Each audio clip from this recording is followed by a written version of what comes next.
Albert Einstein once said, everybody's a genius, but if you judge a fish by its ability to climb a tree, it will live its whole life believing that it is stupid. Ladies and gentlemen of the jury, today on trial we have modern day schooling. Glad you could come. Not only does he make fish climb trees, but also makes them climb down and do a 10-mile run. Tell me, school, are you proud of the things you've done? Turning millions of people into robots, do you find that fun? Do you realize how many kids relate to that fish?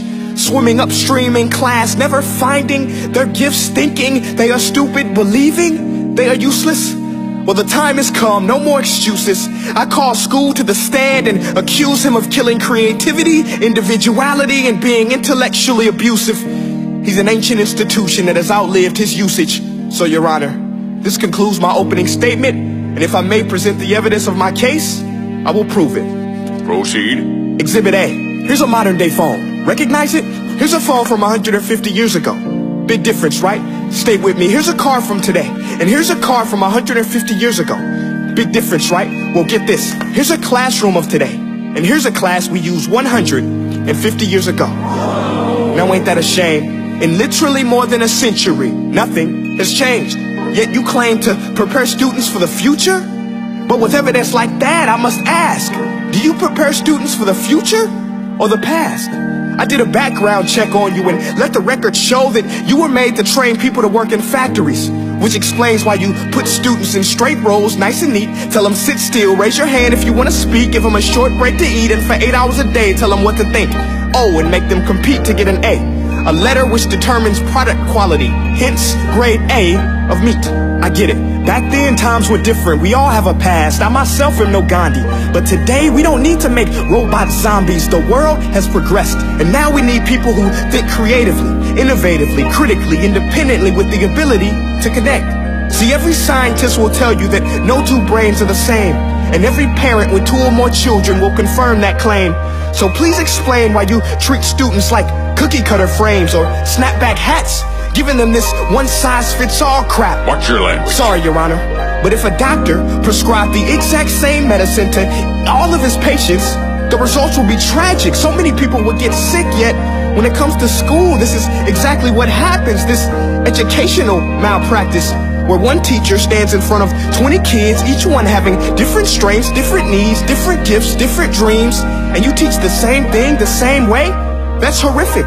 Ladies and gentlemen, the defendant should not be acquitted. This may be one of the worst criminal offenses ever to be committed. And let's mention the way you treat your employees. Objection. Overruled. I want to hear this. It's a shame. I mean, teachers have the most important job on the planet, yet they're underpaid? No wonder so many students are short-changed. Let's be honest. Teachers should earn just as much as doctors, because a doctor can do heart surgery and save the life of a kid. But a great teacher can reach the heart of that kid and allow him to truly live. See, teachers are heroes that often get blamed, but they're not the problem. They work in a system without many options or rights. Curriculums are created by policymakers, most of which have never taught a day in their life. Just obsessed with standardized tests. They think bubbling in a multiple choice question will determine success. That's outlandish.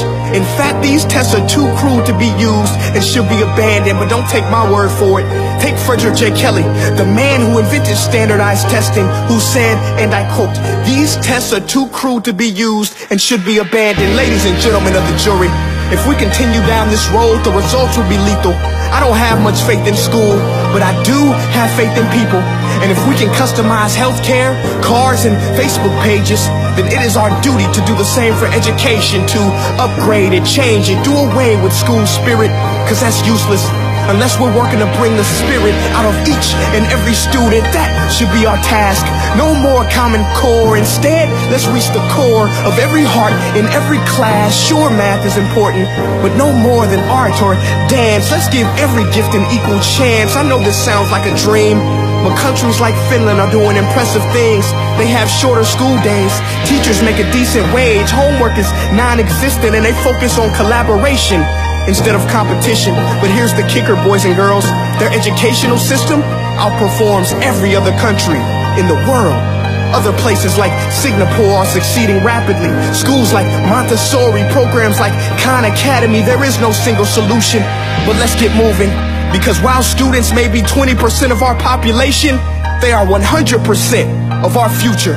So let's attend to their dreams, and there's no telling what we can achieve.